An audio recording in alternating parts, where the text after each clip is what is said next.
আসসালামু আলাইকুম। আমরা মসজিদে কিবলাতেইনে আসছি। এটা দুইটা কিবলা এবং এইদিকে মসজিদের নিচতলায় পার্কিং আছে, বিশাল পার্কিং মাশাআল্লাহ। সিঁড়ি দিয়ে উঠছি তো এর মসজিদে কিবলাতেইন মদিনার একটা অন্যতম মসজিদ। এখানে কিবলা টাইন মানে হলো দুইটা, কিবলা হলো কিবলা। এই মসজিদের দুইটা কিবলা। তো এর স্টোরিটা হলো যে মক্কায় থাকা অবস্থায় আগের কিবলা ছিল জেরুজালেমের দিকে, এবং মুসলমানরা যখন হিজরত করলো মদিনাতে চলে আসলেন নবী সাল্লাল্লাহু আলাইহি ওয়াসাল্লাম, তখন ওই ইয়ের দিকে মুখ করলে কাবা শরীফ পিছন দিকে পিঠ হয়ে যাচ্ছিল। তো নবী সাল্লাল্লাহু আলাইহি ওয়াসাল্লাম বারবার আকাশের দিকে তাকাচ্ছিলেন।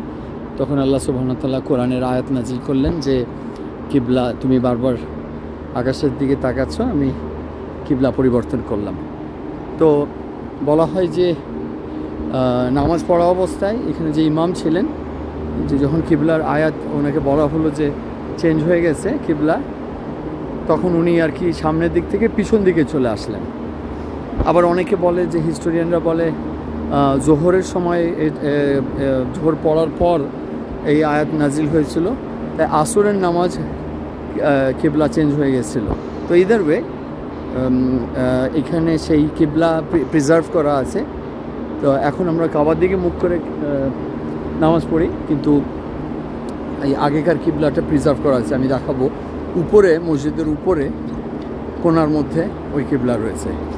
ইনশাআল্লাহ আমরা এখানে জোহর পড়ব এবং পরের স্টপেজ হবে মসজিদে কুবা, ইসলামের প্রথম মসজিদ যেটা তৈরি করেছিলেন নবী সাল্লাল্লাহু আলাইহি ওয়াসাল্লাম হিজরত করার পর। উনি যখন মদিনায় মুভ করলেন তখন ওনার উট এসে বসেছিল, কারণ সবাই বলতেছিল আমার বাসায় আসেন, আমার বাসায় আসেন। তো উনি বলছিল আমার উট যেখানে যে থামবে, তো ওই উট ওখানে গিয়ে থেমেছিল এবং ওই জায়গাটা কেনা হয়েছিল। এখানে উজুর জায়গা আছে, আমি এখানে উজু করে ইনশাআল্লাহ শুরু করছি নামাজ।